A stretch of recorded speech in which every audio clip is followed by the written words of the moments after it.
Hello everyone, welcome to law Vita.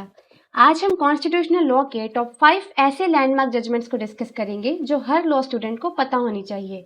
तो चलिए शुरू करते हैं। आज का पहला केस है ए.के. गोपालन वर्सेस स्टेट ऑफ मद्रास। ये जजमेंट इंडिया के अर्ली कॉन्स्टिट्यूशनल फेज का पार्ट है। ए.के. गोपालन एक कम्युनिस्ट लीडर थे जिनको प्रिवेंटिव डिटेंशन एक्ट 1950 के अंदर अरेस्ट किया गया। उन्होंने आर्टिकल 32 के थ्रू सुप्रीम कोर्ट में रिट फाइल की और कहा कि उनके आर्टिकल 14, 19 और 21 के राइट्स वायोलेट हुए हैं।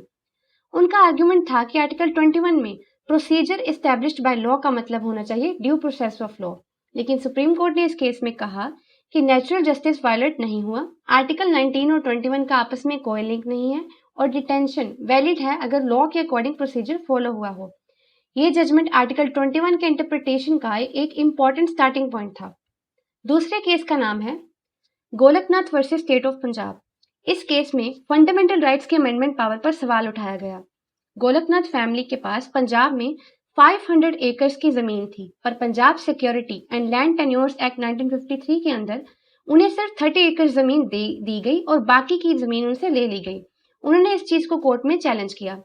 पहले शंकरी प्रसाद और सज्जन सिंह के जजमेंट्स में पार्लियामेंट को फंडामेंटल राइट्स अमेंड करने का पावर दिया गया था, लेकिन इस केस में सुप्रीम कोर्ट ने बोला कि पार्लियामेंट आर्टिकल 368 के थ्रू फंडामेंटल राइट्स को अमेंड नहीं कर सकती। फंडामेंटल राइट्स को अमेंड नहीं किया जा सकता क्योंकि ये कॉन्स्टिट्यूशन के बेसिक फ्रेमवर्क का एसेंशियल पार्ट है। नेक्स्ट केस तो हर लॉ स्टूडेंट का फेवरेट है, जिसका नाम है Kesavananda Bharati versus state of Kerala. Kesavananda Bharati एक रिलीजियस मठ के हेड थे केरला में।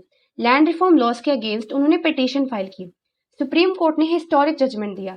सुप्रीम कोर्ट ने कहा कि पार्लियामेंट के पास कॉन्स्टिट्यूशन अमेंड करने का पावर है, लेकिन वो कॉन्स्टिट्यूशन के बेसिक स्ट्रक्चर को डिस्ट्रॉय नहीं कर सकती। Fundamental rights, rule of law, separation of powers ये बेसिक स्ट्रक्चर का पार्ट है। यही वो जजमेंट था जिसमें basic structure doctrine laid down किया गया और कॉन्स्टिट्यूशन को पार्लियामेंट के ऊपर रखा गया। अब अगले केस का नाम है Maneka Gandhi versus Union of India. 1977 में मेनका गांधी का पासपोर्ट बिना रीजन बताए सीज कर लिया गया। उन्होंने आर्टिकल 32 के अंदर रिट फाइल की और बोला कि उनका right to life and personal liberty violate हुआ है। सुप्रीम कोर्ट ने एक प्रोग्रेसिव जजमेंट दिया। सुप्रीम कोर्ट ने कहा कि आर्टिकल 14, 19 और 21 को अलग अलग नहीं, एक साथ पढ़ा जाएगा। लाइफ और लिबर्टी किसी भी अनफेयर, अनजस्ट या आर्बिट्रेरी लॉ के थ्रू नहीं ली जा सकती। Supreme Court also held that procedure must be fair, just and reasonable.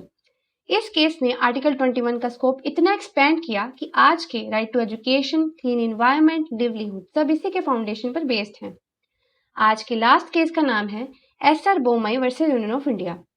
ये केस फेडरलिज्म और डेमोक्रेसी दोनों के लिए लैंडमार्क माना जाता है। 1989 में कर्नाटका के सीएम एस.आर. बोमई की गवर्नमेंट को डिसमिस किया गया आर्टिकल 356 के अंडर, बिना उनको फ्लोर टेस्ट का मौका दिए। उन्होंने इस डिसीजन को सुप्रीम कोर्ट में चैलेंज किया। कोर्ट ने कहा कि प्रेसिडेंट का आर्टिकल 356 यूज करना एब्सोल्यूट पावर नहीं है, इसे कोर्ट में चैलेंज किया जा सकता है।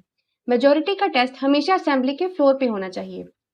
असेंबली के फ्लोर पे होना चाहिए, इसका मतलब है कि मेजोरिटी का फैसला वोट के जरिए डायरेक्टली असेंबली में सभी एमएलएस के सामने होना चाहिए, न कि गवर्नर के पर्सनल ओपिनियन से। और अगर 2 महीने के अंदर पार्लियामेंट से अप्रूवल नहीं मिला तो प्रेसिडेंट्स रूल ऑटोमेटिकली खत्म हो जाएगा और पुरानी गवर्नमेंट वापस आ जाएगी। ये जजमेंट आर्टिकल 356 के मिसयूज को रोकता है और इलेक्टेड स्टेट गवर्नमेंट्स के राइट्स को प्रोटेक्ट करता है। तो आज के लिए बस इतना ही। अगर आपको ये वीडियो हेल्पफुल लगा हो तो प्लीज लाइक करें, शेयर करें और चैनल को सब्सक्राइब कर लीजिए।